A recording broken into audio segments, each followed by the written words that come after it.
What's up, guys? This is Zach with Top Deck Nation coming at you today with another deck profile of the Sun and Moon theme decks. So if you haven't checked out the other two, please check them out if you want to. We covered the Decidueye deck, Forest Shadow, and then the Incineroar deck, Roaring Heat. But today we're going to be focusing on the Water and Lightning type deck, and it's going to center around the Stage 2 Primarina, which was the Stage 2 form of Poplio, which is the water starter of the Sun and Moon games.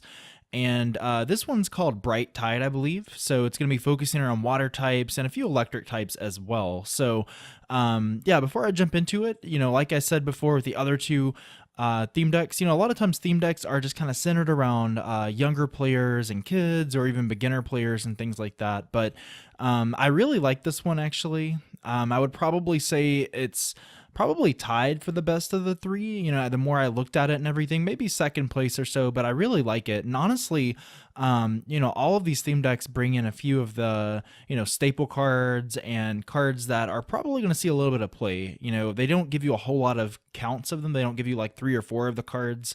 But just kind of giving you like a taste of those, maybe like like one of this item or 2 of this item or something. But it's still a great way to kind of jump into the game if you would rather get more bang for your buck instead of relying on things like booster packs, for instance.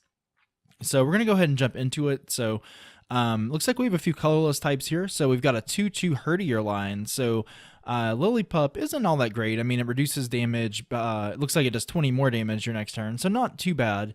Herdier, I actually like Herdier a lot, and I want to talk about it for a second. So the ability is called Treasure Hunt. That's a pretty cool ability name. And it says when you evolve it basically from Lillipup, you can actually get an item from your discard and put it in your hand. So this is one of those abilities that's kind of interesting. I think if it said 2 items instead of 1, this would definitely be considered, possibly like a 1/1 line in almost every deck.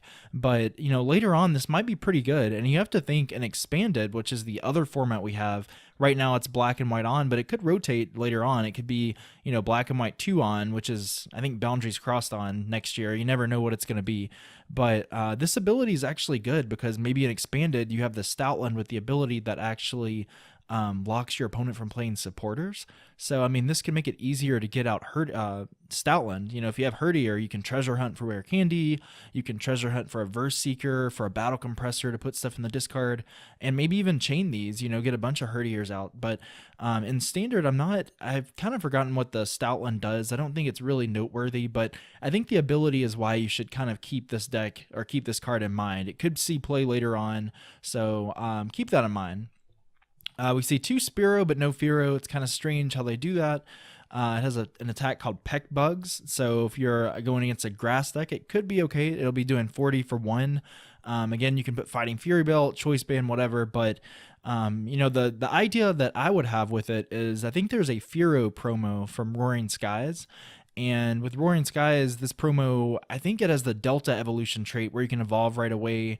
And then it has the attack where it's like 1 energy, you flip 5 coins, and it does so much damage. I don't know. But, this Spearow it seems like a little bit better than the other Spearows we've had. So not saying it's like, an uber competitive deck. It's going to win you this massive regional championship or anything like that. But, definitely looking for those subtle changes they make with these cards. We see a 2/1 Lantern line. It's confuses for 1 energy. Not too bad. I actually like Aqua Spark. I think there's been a few of these Pokemon, and I can't remember them off the top of my head, but they have these attacks that do like 60 damage for like an energy and a DCE. And then it says like if your opponent has like whatever attached to it, or if your opponent's this type, it does 60 more damage. I've seen a few of those. So my idea behind that is like the developers want you to play it in certain decks.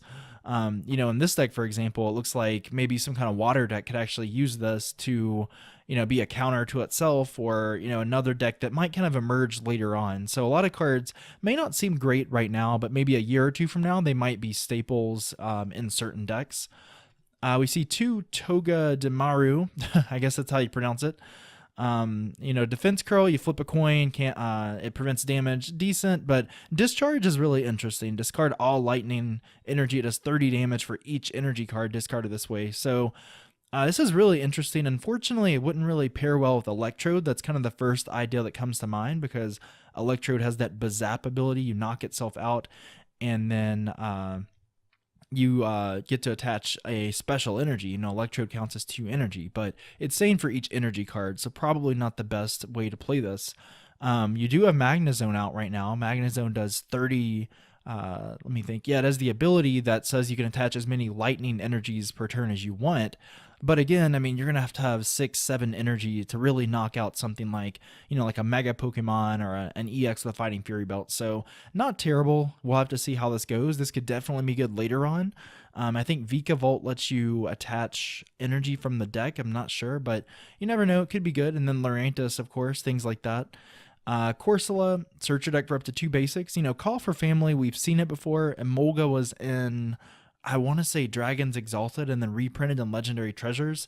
Had the same attack, and it was actually played pretty well pretty often until things like Ultra Ball and Shaman and Hoopa and stuff came out. So before the era of like the EXs where it just became rampant to get these big things out. You don't have to set up anymore, you just get them out. But it's kind of telling us that the format is probably going to slow down a little bit, hopefully. Then we have the main attackers of the deck here, or maybe not the main attackers, maybe what the deck is just kind of focused around. And that's going to be the 3-2-2 line. It looks like a Primarina. So first attack, it confuses for 2 energy. Not terrible, but not the best.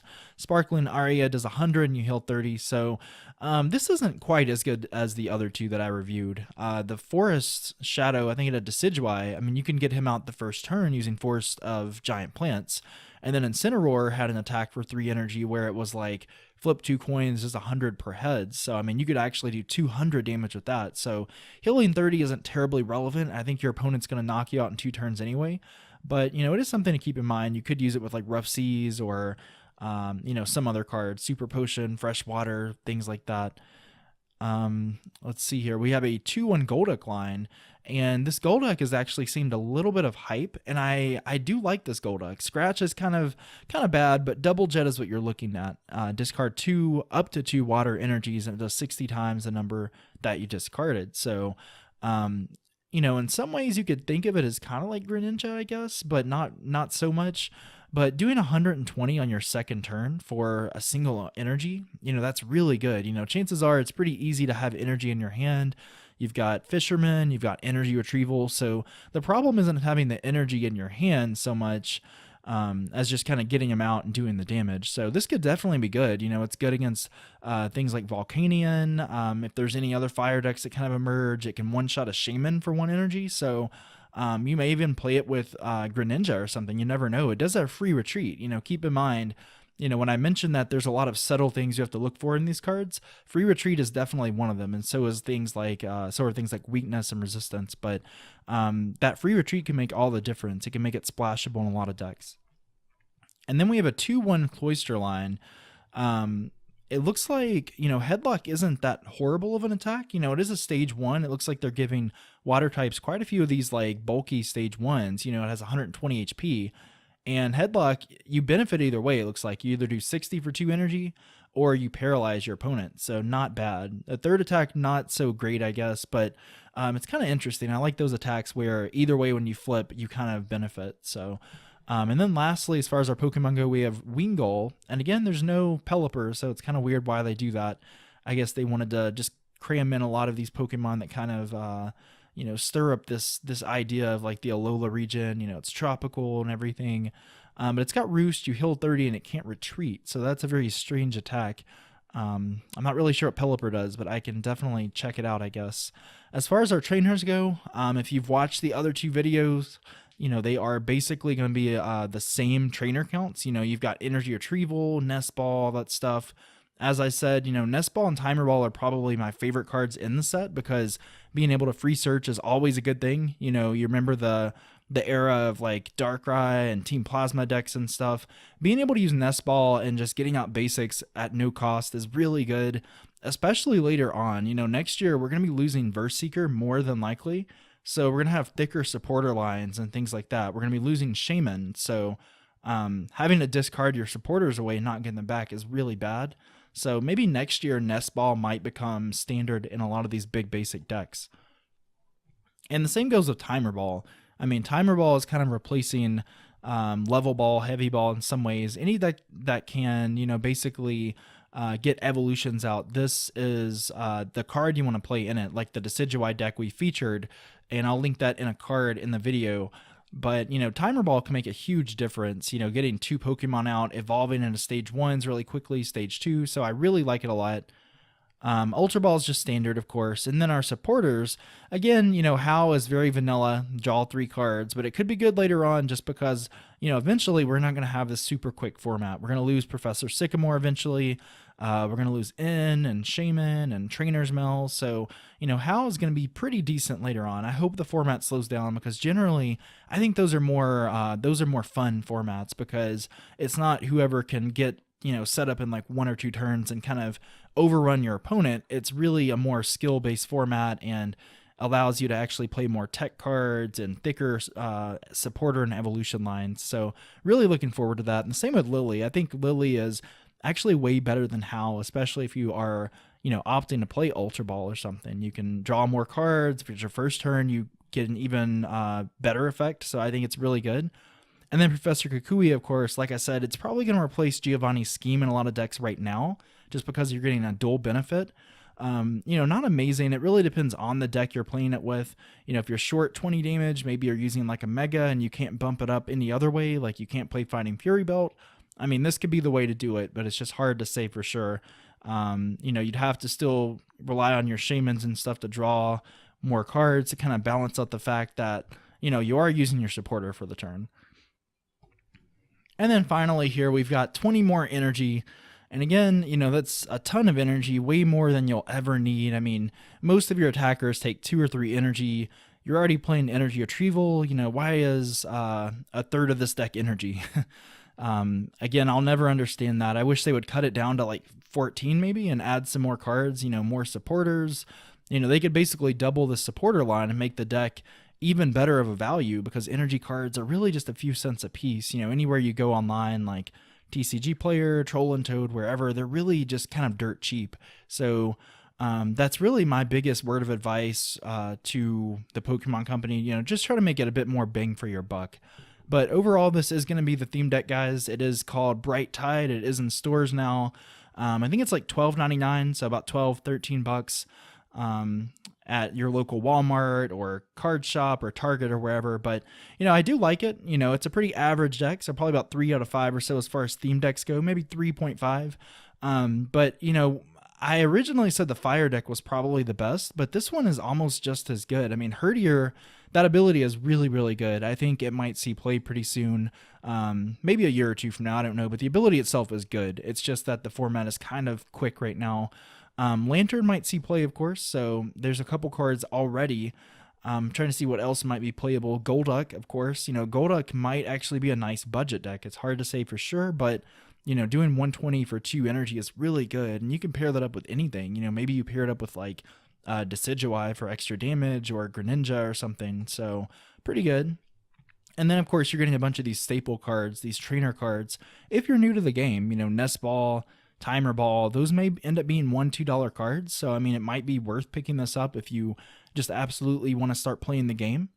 If you're on, you're at your local card shop, you just want to kind of jump into the game on an impulse. I mean, a theme deck might be the way to go if you don't want to spend $30, $35, $40 on the battle arena decks. And then as the supporters, as I said, these are good looking forward. The only good one right now is probably Professor Kukui, but in general, I think it's a good way to kind of jump into the game, especially if you're, you haven't played in a while, or if you're just kind of a younger player. But that is going to wrap up my review, guys. So I hope you liked it. Let me know in the comments if there's any more of these you want to see, if there's any kind of new video content. I'm working really hard trying to push these videos out every day. So I hope you guys really appreciate it. I love your guys' support. We've gained a ton of subscribers in the last week or so, and that's because of you guys. So keep it up. I really, really appreciate it. Check out our Facebook page at Top Deck Nation if you want to stay updated. You want to support the channel and everything. And, check out our website, finally, topdecknation.com. We're going to have it relaunched in the next couple weeks with free strategy articles, deck lists, that sort of thing. So I'm basically going to try to do everything I can to hopefully get more people into the game. Put some deck lists out publicly and stuff, so that way you guys have a chance of where to start if you want to get into the competitive play. So just let me know in the comments what you guys want to see in the future. But in the meantime, this has been Zach with Top Deck Nation. I'll catch you guys in the next video. And as usual, thanks for watching.